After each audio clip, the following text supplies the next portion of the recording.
England has suffered a triple blow for Lee Carsley's first 2 games in charge, with Phil Foden, Cole Palmer and Ollie Watkins all ruled out of their Nations League doubleheader. Foden, newly crowned PFA Player of the Year, and Palmer, voted PFA Young Player of the Year, plus striker Watkins will miss Saturday's match against Republic of Ireland in Dublin and Tuesday's home game with Finland. It means Carsley starts his interim reign without England's scorer in the Euro 2024 final in Palmer and their match winner in the semi-final in Watkins. Man Utd have reportedly lined up former Chelsea boss Thomas Tuchel as Erik ten Hag's successor if they decide to sack the Dutchman. According to reports, the Red Devils finished in a disappointing 8th position in the 2023-24 Premier League season, with ten Hag's side coming in for a lot of criticism.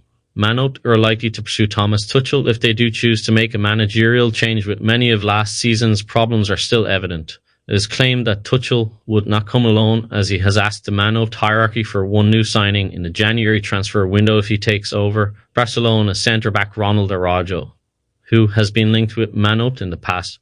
Is an old desire of Tuchel, and the former Chelsea and Bayern Munich boss has tried to sign him on more than one occasion. Paris Saint-Germain were expected to be busy in this summer's transfer market with a replacement for Kylian Mbappé after he joined Real Madrid, yet the French giants have been outspent by the likes of Premier League pairs Aston Villa and Brighton and Hove Albion. Paris made targeted signings in goal, defence, midfield and attack with Matvei Safonov, William Pacho, Joe Neves and Desire Dowd to boost quality squad depth but also add flexibility in terms of positional variety. Notably in terms of Dowd's ability to play as a proper no 10. We have had a very good window, said Luis Enrique recently, of this summer's business, which has also seen a number of non-essential squad players moved on, including Manuel Ugarte, Danilo Pereira, Carlos Soler, Nordi Mukiel and Joan Gadu. We improved with one player per line. We knew it would be a difficult window like for all teams. We already have a very good team because we strengthened last year, and now we want to move forward with this project. Inter Miami and Luis Suarez dominated the Chicago Fire, and the Herons are looking like a team with destiny. However, nothing is guaranteed as the season closes out, despite their 7-point lead atop the Supporter Shield standings. Reigning MLS Cup champions Columbus Crew, who just claimed the League's Cup after a thrilling victory over LAFC, avoided a tournament hangover with a brilliant victory over NYCFC. Today was the deadline for teams to announce their Champions League squads for the league phase, and Juventus have duly submitted theirs. There aren't too many surprises on the 22-man list, but the one that deserves quite a head-scratcher, included in the list with the likes of Dusan Vlahovic, Douglas Luiz, and Danilo's one Arder Milo. Arder, of course, hasn't played for Juve in 2 years after falling deeply out of favour with the team due to his super performances. He had a decent year on loan at Fiorentina last year, but his wages made a permanent move to Florence impossible, and Juve have been openly trying to find him a new home for the season, at least on loan if not permanently. With most transfer windows closed, with the exception of Turkey, the options for that are dwindling. That makes his inclusion in the squad quite the surprise. Juve also registered 6 players on the B list for young homegrown players, including Kenan Yildiz, Samuel M. Mangala and Nicolo Sciavona, which gave them that much more flexibility in using the list, perhaps providing the space to include Arder in the first place. Bayern Munich winger Kingsley Coman wasn't too far away from a shock transfer deadline day move, only for financial problems to scupper a potential deal. Arsenal had inquired about the Frenchman shortly before the summer transfer window shut on August 30, while Liverpool also monitored him before swooping for Juventus wideman Federer coach Jesse.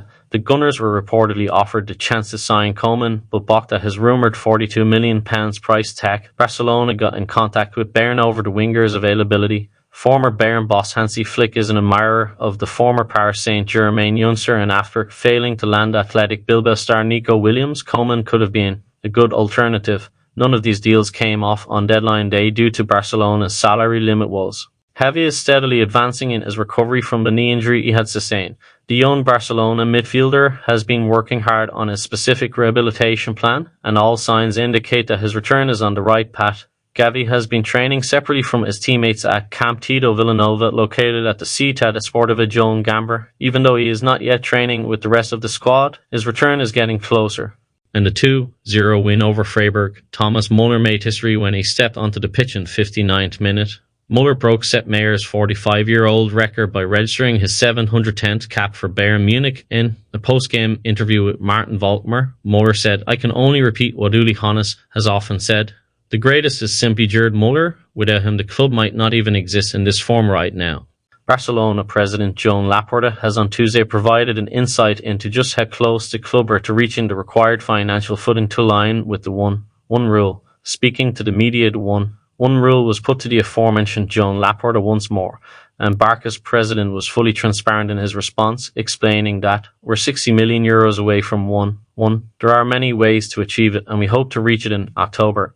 Mohamed Salah has revealed that Liverpool have not yet approached him regarding a new contract after setting up 2 goals and scoring one of his own in Sunday's 3-0 humbling of Manchester United. The Egyptian indicated that this season could be his last for the Reds, with his deal due to expire next summer. I had a good summer.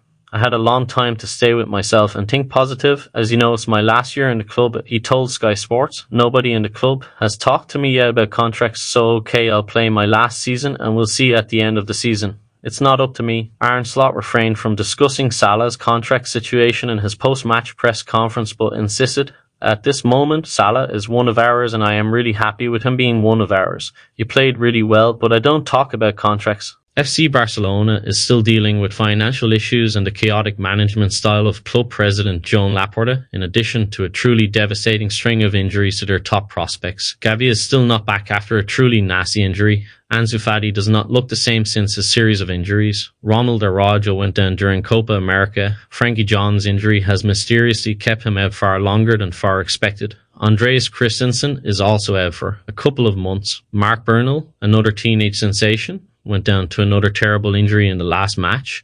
Fermin Lopez was the latest to be added to the list, albeit with a relatively minor injury. Barcelona are top of La Liga, and they got there through a commanding 7-0 victory over Real Valladolid. Hansi Flick deserves a lot of credit. He's had to make do with not just less backups but less starters, playing yet another youngster, Marc Asado, in the centre of midfield. Real Madrid want €60 million PSG player to replace Toni Kroos. It could take a transfer fee in the region of €60 million to sign Vitinha. Of course, PSG are in a strong position as he has a contract with the club until the summer of 2027. Vitinha has been an ever-present in the middle of the park for PSG, and he impressed at the recent Euros with his performances for Portugal as well. It remains to be seen if Real Madrid do end up trying to sign Vitinha in the future. Any deal is not expected to be straightforward. Casemiro has come under the spotlight since Sunday's heavy 3-0 defeat against Liverpool. The Brazilian was at fault for Liverpool's first 2 goals. There remains a possibility that the 32-year-old will be offloaded to Turkish Super League giants Galatasaray. The transfer window in Turkey closes later this month, with Casemiro said to be aware of the situation. It is also claimed that the midfielder will consider a move to Turkey if the right option becomes available. United were offered Rabiot several times over the summer, in July and in August. The midfielder left Juventus at the end of last season after his contract at the Turin Giants expired. Rabiot's status as a free agent means he can still join a Premier League club despite the English transfer window closing on August 30. Liverpool are among the clubs interested in signing Brazilian teenager Vitor Reis, having sent officials to watch him in action. A report states that positive reports have been sent back about the 18-year-old defender by scouts from several huge clubs, including the Reds, Arsenal, Barcelona and Real Madrid are all thought to be in the mix to sign the Palmeiras centre-back, however, while Portuguese giants Benfica are mentioned as potential suitors too.